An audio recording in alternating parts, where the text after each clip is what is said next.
दोस्तों पिछले दो वीडियोस में मैंने बताया कि संक स्लैब क्या होता है, उसके टाइप्स क्या होते हैं। इसके अलावा घर में किसी भी तरह का लीकेज हो तो वो कैसे पता करें।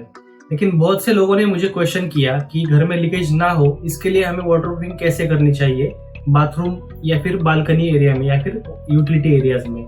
तो आज की इस वीडियो में मैं आपको स्टेप बाय स्टेप बताऊंगा कि बाथरूम में, इसके अलावा बालकनी में वाटरप्रूफिंग किस तरह करनी चाहिए ताकि आगे जाके लीकेज की प्रॉब्लम ना आ सके। तो ये वीडियो बहुत ही नॉलेजेबल होने वाली है दोस्तों, इस वीडियो को लास्ट तक जरूर देखना। और अगर आपको ये वीडियो अच्छी लगे तो हमारे चैनल को सब्सक्राइब करना ना भूलना। मैं ऐसे नए नए वीडियोस आपके लिए लाता रहूंगा। दोस्तों मैंने संक स्लैब के बारे में पिछले वीडियो में आपको जानकारी दी थी कि संक स्लैब की डेप्थ कितनी होनी चाहिए और संक स्लैब का पर्पस क्या होता है। अगर आपको संक स्लैब के बारे में डिटेल में जानकारी चाहिए हो तो ऊपर आई बटन पर क्लिक कर आप वीडियो देख लीजिए। संक स्लैब प्रोवाइड करने के बाद हम ऊपर वाटरप्रूफिंग करते हैं। तो इस वीडियो में मैं आपको स्टेप बाय स्टेप प्रोसीजर बताता हूँ। सबसे पहली प्रोसीजर है कि सरफेस प्रिपरेशन करना। संक स्लैब में ऐसी बहुत सी जगह होती है जहाँ पर हमें लूज सॉइल मिलती है, इसके अलावा धूल मिट्टी मिलती है। वहाँ पर एक्चुअली ऐसी कंडीशन रहती है कि वो थोड़े से कॉम्पैक्टिक से भी वो निकल आती है, लेकिन अगर हम वो अवॉइड करें या फिर उस पर ध्यान न दें तो वो आगे जाके लीकेजेस का कारण बन सकती है। इसलिए सरफेस प्रिपरेशन में हम सबसे पहले जो भी हमारा संक स्लैब का सरफेस है वहाँ पर की सारी धूल मिट्टी, इसके अलावा जो लूज सॉइल है वो थोड़े से कॉम्पैक्शन से निकाल देते हैं। सरफेस प्रिपरेशन में हम पानी की मदद से या फिर किसी केमिकल्स की मदद का यूज करके सरफेस को अच्छी तरह से क्लीन करते हैं और उसके ऊपर अगर थोड़े भी तरह की धूल या फिर मिट्टी रह गई हो, इसके अलावा माइन्यूट क्रैक्स रह गए हो तो वो डिटेक्ट करते हैं। इसका फायदा क्या होता है कि अगर हम टाइम पर इस क्रैक को आइडेंटिफाई कर सके तो आगे जाके लीकेज की प्रॉब्लम कम आ सकती है। सरफेस प्रिपरेशन करने के बाद दूसरी स्टेप होती है कि टेस्टिंग द सबस्ट्रेट। इसका मीनिंग है कि हम सरफेस अच्छे से क्लीन करने के बाद जो हेयर क्रैक्स होते हैं वो आंखों से कुछ तो दिखते हैं लेकिन कुछ नहीं दिखते। तो जो आंखों से दिखने वाले क्रैक्स होते हैं वो हम आइडेंटिफाई कर कंक्रीट की मदद से फील कर सकते हैं, लेकिन कुछ ऐसे क्रैक्स होते हैं वो जो आंखों से दिखाई नहीं देते। तो चेकिंग में क्या होता है, 2 दिनों के लिए वो जो पूरा सरफेस होता है वो पानी से पॉइंट उसे वाटर पॉइंटिंग कहते हैं।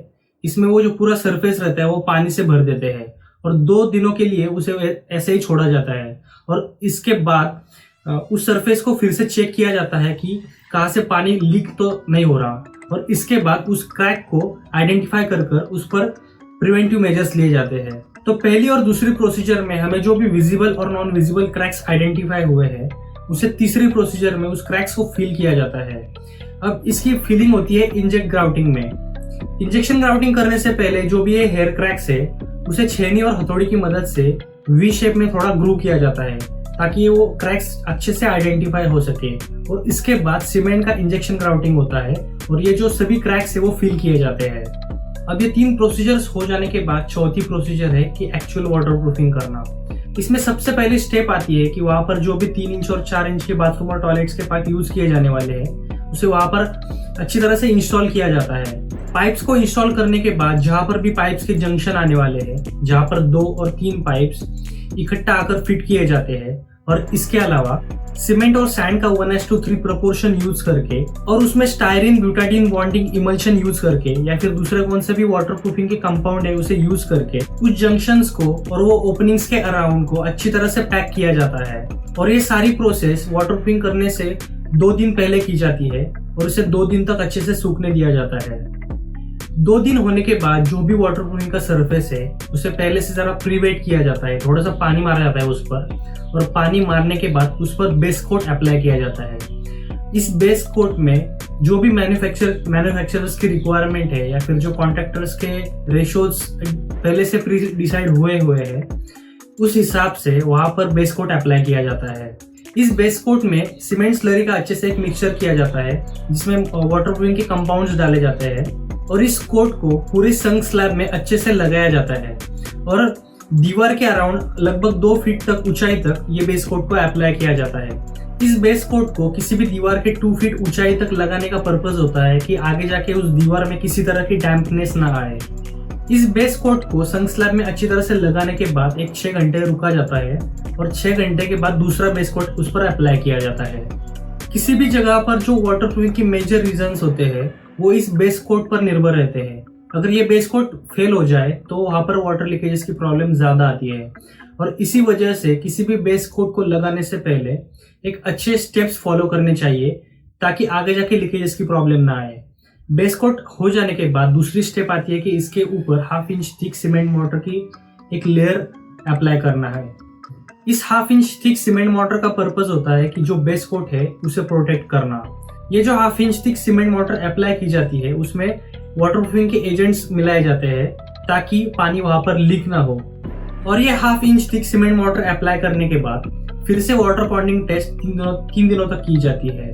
इसमें फिर से पूरे संक स्लैब में पानी भरकर 3 दिन के लिए छोड़ा जाता है और 3 दिन के बाद फिर से चेक किया जाता है कि किसी जगह पर लीकेज हो रहा है या फिर नहीं। और अगर किसी तरह का लीकेज हो रहा हो तो ये पूरी बेस कोट फिर से तोड़ के वापस से बनाई जाती है। अगर 3 दिन के वाटर पॉन्डिंग टेस्ट के बाद जो भी बेस कोट है उसमें किसी तरह का अगर लीकेज नहीं आए तो इसके बाद नेक्स्ट स्टेप होती है कि ब्रिक बैट का लेयर वहां पर लगाना। ब्रिक बैट कोबा करने का मेन पर्पस होता है कि जो भी संक है उसे अच्छी तरह से फील करना। ब्रिक बैट कोबा यूज करने के लिए हम ब्रिक बैट्स यूज करते हैं क्योंकि वो लाइट वेट होते हैं as compare to concrete. Brick bat कोबा लगाते समय किसी भी कॉर्नर से नहाने ट्रैप की जगह तक अच्छे से स्लोप मेंटेन किया जाता है। ये स्लोप लगभग 1/2 इंच से 1/4 इंच पर फीट के हिसाब से लगाया जाता है। ब्रिक बैट लगाते समय 2 ब्रिक्स के बीच में लगभग 10 से 15 mm मैक्स जो गैप है वो प्रोवाइड की जाती है, उससे ज्यादा गैप प्रोवाइड नहीं की जाती।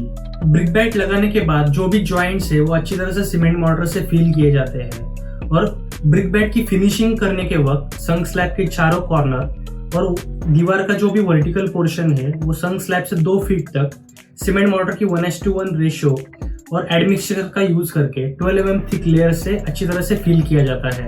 और इसके बाद सबसे लास्ट वाटरप्रूफिंग की स्टेप आती है कि जो ब्रिक बैट का जो ऊपर का लेयर है वो सीमेंट मोर्टार के 1:3 लेयर से और वाटरप्रूफिंग कंपाउंड इसमें अच्छी तरह से मिक्स करके वो ब्रिक बैट कोबा का ऊपर का लेयर फिनिश किया जाता है। इस ऊपर के सरफेस का सबसे अच्छी तरह से फिनिशिंग किया जाता है, उसे थोड़ा स्मूथ बनाया जाता है और अच्छे से उसे स्लोप दिया जाता है। इसके अलावा नहाने ट्रैप के अराउंड भी प्रॉपर फिनिशिंग की जाती है ताकि आगे जाके वहां पर लीक की प्रॉब्लम ना आए। फिर से वाटर पॉन्डिंग टेस्ट 3 दिनों तक की जाती है। इसमें फिर से पूरे संक स्लैब में पानी भरकर 3 दिन के लिए छोड़ा जाता है और 3 दिन के बाद फिर से चेक किया जाता है कि किसी जगह पर लीकेज हो रहा है या फिर नहीं। और ये सब वाटरप्रूफिंग की प्रोसीजर्स होने के बाद लास्ट स्टेप आती है क्यूरिंग। ये जो सबसे ऊपर का फिनिशिंग लेयर है वो तैयार हो जाने के बाद उसकी 7 दिनों तक अच्छे से पानी से क्यूरिंग की जाती है ताकि आगे जाके वो सीमेंट मोर्टार का लेयर उसकी ऑप्टिमम स्ट्रेंथ तक पहुंच सके। तो दोस्तों ये थे वाटरप्रूफिंग के स्टेप बाय स्टेप प्रोसीजर्स जो हर कोई कॉन्ट्रैक्टर फॉलो करता है। अब यहाँ पर किसी भी कॉन्ट्रैक्टर को 2 चीजें ध्यान में रखनी चाहिए। पहला है मटेरियल की क्वालिटी और दूसरा है अच्छी वर्कमैनशिप। हम जो भी मटेरियल्स वाटरप्रूफिंग के लिए यूज करने वाले हैं वो as per Dzire material quantity ही होने चाहिए। और दूसरा कि जो भी वर्कमैनशिप हम यूज करने वाले हैं वाटरप्रूफिंग करने के लिए वो स्किल्ड होनी चाहिए। अगर हम इन दोनों चीजों को ध्यान में रख के इन प्रोसीजर्स को फॉलो करें तो आगे जाके फ्यूचर में लीकेजेस की प्रॉब्लम को हम कम कर सकते हैं। तो दोस्तों अगर आपको वीडियो अच्छी लगी हो तो हमारे चैनल को सब्सक्राइब करना न भूलना। मैं ऐसे ही नए वीडियोस आपके लिए लाता रहूंगा। तो मिलते हैं अगले वीडियो में। Thanks for watching.